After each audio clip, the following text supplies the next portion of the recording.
구독자님께서 질문해주신 주제에 대해서 다뤄볼까 합니다. 연애를 하지 않는 사람들. 구독자님의 표현에 따르자면 연애 시장에 도태된 사람들에게 희망적인 미래가 있는지를 여쭤보셨는데요. 미리 말씀드리자면 앞으로 미래는 이전 세대에서는 경험할 수 없었던 혼자 사는 사람들을 위한 최초의 인류가 될 것입니다. 일단 여러분은 혼자가 아닐 것입니다. 50세까지 결혼하지 않은 남녀 생애 미혼율이 2015년도에는 8%였던 것에서 2025년도에는 15년도의 2배인 16.6%, 2035년도에는 3배인 24.6%로 늘어날 것으로 전망을 했는데요. 특히 남성의 생애 미혼율은 2015년 10.9%에서 2025년 20.7%, 2035년 무려 29.3%, 즉 대략 남성 3명 중 1명은 결혼을 하지 않은 상태가 된다고 예측했습니다. 여성도 마찬가지인데요. 2015년 5%에서 2025년 12.3%, 2035년 19.5%로 5명 중 1명은 결혼하지 않는 사회가 될 것입니다. 연령별로 보자면 2025년에는 30대 미혼율이 51.5%, 즉 결혼을 한 사람보다 하지 않은 사람이 더 많아지는 시대가 됩니다. 불과 4년밖에 남지 않았으니 여러분이 살고 있는 이 시대라고 보셔도 무관하겠습니다. 참고로 생애 미혼율에 있어서 현재 세계 1위는 일본인데 우리나라가 2035년 이후에 일본을 추월할 것으로 예측합니다. 그렇다면 결혼을 하지 않고 연애만 하고 있는 것일까요? 그렇지 않습니다. 보건사회연구소에서 연구한 바에 의하면 남녀 20세부터 44세 미혼 남녀 가운데 실제 이성교제를 하고 있는 사람은 10명 중 3, 4명에 불과하다고 합니다.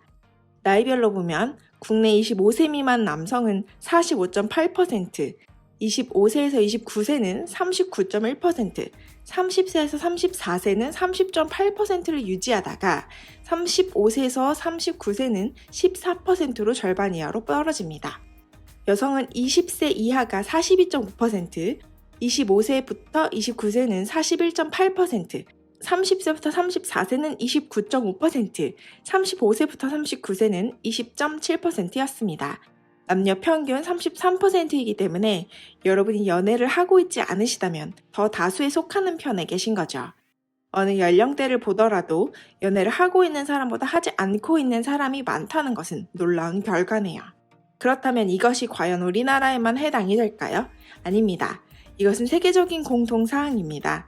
유럽 같은 경우 혼인율에 의미가 없기 때문에 1인 가구로 보자면 스웨덴의 경우 1인 가구가 이미 56%에 달합니다. 2인, 3인, 4인 가구를 다 합친 것보다 1인 가구가 더 많다는 것이 놀랍죠.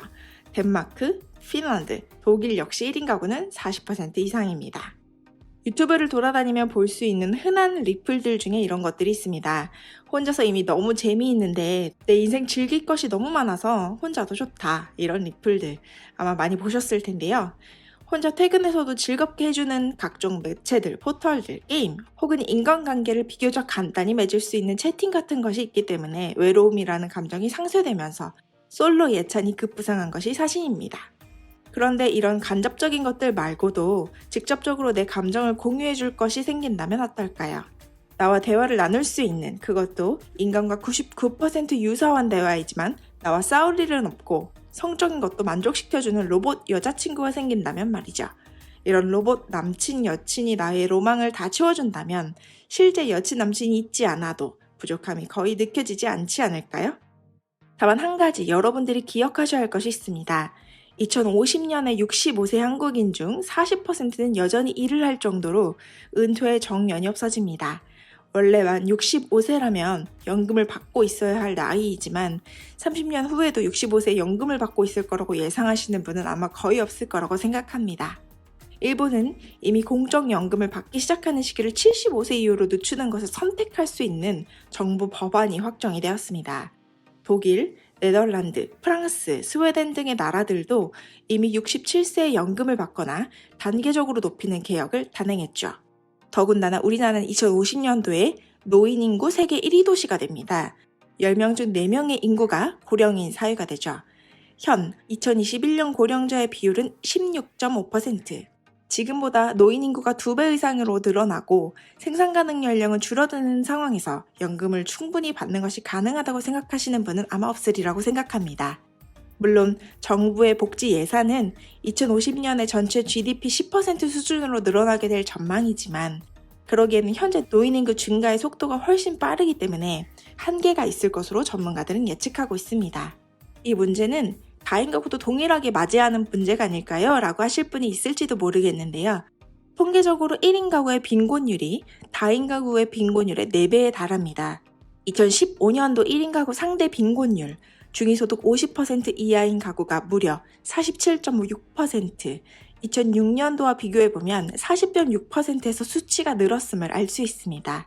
다인 가구는 빈곤율이 12.8%이며 2006년도에 비교해보면 소폭 줄어가고 있습니다. 그렇기 때문에 혼자 사실 계획이 있으신 분들은 반드시 미래에 대한 대비도 해두시는 것을 잊지 않으시길 바랍니다. 미래는 둘이서, 넷이서 혹은 혼자서 사는 사람 모두에게 편한 방향으로 세상이 흘러갈 것입니다. 당신이 준비만 되어 있다면 말이죠. 오늘 영상이 좋으셨다면 알람 설정으로 다음 영상도 빠르게 확인해 보시길 바랍니다. 그럼 다음 시간에 봬요.